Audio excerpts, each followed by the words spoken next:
ਕਿਉਂ ਕਬੱਡੀ ਸ਼ੁਰੂ ਕੀਤੀ, ਕੀ ਰੀਜ਼ਨ ਸੀ? ਪਤਾ ਹੀ ਨਹੀਂ ਸੀ ਮੈਂ ਖੇਲਣੀ। ਮੈਂ ਤੁਹਾਡੇ ਇੰਟਰਵਿਊ ਦੇਖਿਆ ਸੀ, ਕਹਿੰਦੇ ਹੋ ਹੀਰਾ ਢੱਕਣਾ ਹੈ। ਉਹ ਤੇ ਫਿਰ ਕਬੱਡੀ ਚ ਆ ਕੇ ਗਿਆ ਨਾ, ਉਦਾਂ ਮੈਨੂੰ ਕੋਈ ਨਹੀਂ ਪਤਾ। ਮੈਂ 2019-20 ਚ ਏਸੀ ਫੇਜ ਦਾ ਕੰਮ ਕਰਦਾ ਸਾਂ। ਇਦਾਂ ਹੀ ਮੈਂ ਜਿਮ ਜਾਣ ਲੱਗ ਪਿਆ, ਉਸਤਾਦ ਸਮਾਨ ਬਾਟੇ FA ਚ ਫੈਸਲਾਬਾਦ ਏਅਰਪੋਰਟ ਤੇ। ਉਹਨਾਂ ਮੈਨੂੰ ਬਾਹਾਂ ਦਾ ਸ਼ੋਅ ਕਰਵਾਤਾ, ਬਾਹਾਂ ਦਾ ਸ਼ੋਅ ਕਰਕੇ ਮੈਂ ਨਸਰ ਭੱਜਣ ਲੱਗ ਪਿਆ।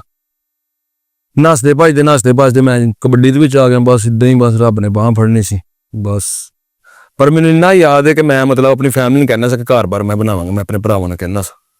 ਤੇ ਉਹੀ ਬਸ ਰੱਬ ਨੇ ਮੇਰੇ ਥਰੂ ਦੇਣਾ ਸੀ, ਸਾਰਾ ਮੇਰੇ ਥਰੂ ਕਰਨਾ ਸੀ। ਮੈਂ ਆਪਣੇ ਭਰਾਵਾਂ ਨਾਲ ਰਲ ਤੇ ਉਹਨਾਂ ਨੇ ਮੈਨੂੰ ਬਹੁਤ ਸਪੋਰਟ ਕੀਤੀ। ਯਾਨੀ 2020 ਤੋਂ ਪਿੱਛੇ ਤੁਸੀਂ ਕਦੇ ਕਬੱਡੀ ਨਾ ਮੈਂ ਮਤਲਬ 19 ਚ ਲਾ ਲਓ ਕਿ ਮੈਂ ਨਾ ਮਤਲਬ ਇਦਾਂ ਹੀ ਬਸ, ਯਾਦ ਨਹੀਂ, ਇੰਝ ਲਾ ਲਓ। ਵੈਸੇ ਕੋਈ ਹੋਰ ਗੇਮ ਕਰਦੇ ਸੀ? ਬਾਂਹ ਫੜਦਾ ਸੀ। ਬਾਂਹ ਫੜਦੇ ਸੀ? ਹਾਂ, ਉਹ ਅਜੇ ਵੀ ਤੁਸੀਂ, ਮੈਂ ਦੇਖਦਾ ਰਹਿਣਾ, ਮੈਂ ਹੁਣ ਵੀ ਫੜਦਾ। ਬੜੇ ਸਾਨਾਂ ਦੀ ਫੜ ਲੈਂਦੇ ਹੋ। ਹੁਣ ਵੀ ਫੜਦਾ ਬਾਂਹ।